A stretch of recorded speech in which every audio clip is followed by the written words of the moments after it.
35వ అధ్యాయం. యోబు గ్రంథము 35వ అధ్యాయం. మరియు ఏలీహు ఇలాగు ప్రత్యుత్తరం ఇచ్చెను, నేను పాపము చేసిన యెడల నాకు కలిగిన లాభము కన్నా నా నీతి వలన నాకు కలిగిన లాభమేమి, అది నీకు ప్రయోజనమేమి అని నీవు చెప్పుచున్నావే. ఇదే న్యాయమని నీకు తోచినదా? దేవుని నీతి కన్నా నీ నీతి ఎక్కువని నీవు అనుకొనుచున్నావా? నీతో కూడానున్న నీ సహవాసులతోనూ నేను వాదమాడేదను. ఆకాశము వైపు నిదానించి చూడుము, నీకన్నా ఉన్నతమైన ఆకాశ విశాలముల వైపు చూడుము. నీవు పాపము చేసినను ఆయనకు నీవేమైనా చేసితివా? నీ అతిక్రమములు విస్తరించినను ఆయనకు నీవేమైనా చేసితివా? నీవు నీతిమంతుడవైనను ఆయనకు నీవేమైనా ఇచ్చుచున్నావా? ఆయన నీ చేత ఏమైనాను తీసుకొనునా?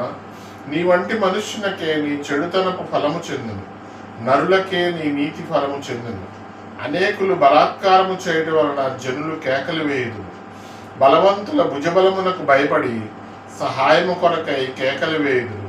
అయితే రాత్రి యందు కీర్తనలు పాడుటకు ప్రేరేపించుచు, భూజంతువుల కంటే మనకు ఎక్కువ బుద్ధి నేర్పుచు, ఆకాశ పక్షుల కంటే మనకు ఎక్కువ జ్ఞానము కలుగజేయచ్చు. నన్ను సృజించిన దేవుడు ఎక్కడ ఉన్నాడని అనుకుని వారెవరునూ లేరు. కాగా వారు దుష్టులైన మనుష్యుల గర్వమును బట్టి మొర్రపెట్టుదురు గాని ఆయన ప్రత్యుత్తరం ఇచ్చుటలేదు. నిశ్చయముగా దేవుడు నిరర్ధకమైన మాటలు చెవిని పెట్టడు, సర్వశక్తుడు వాటిని లక్ష్య పెట్టడు. ఆయనను చూడవలనని నీవు చెప్పినను వ్యాజ్యము ఆయన ఎదుటనే ఉన్నది. ఆయన నిమిత్తము నీవు కనిపెట్టవలెను.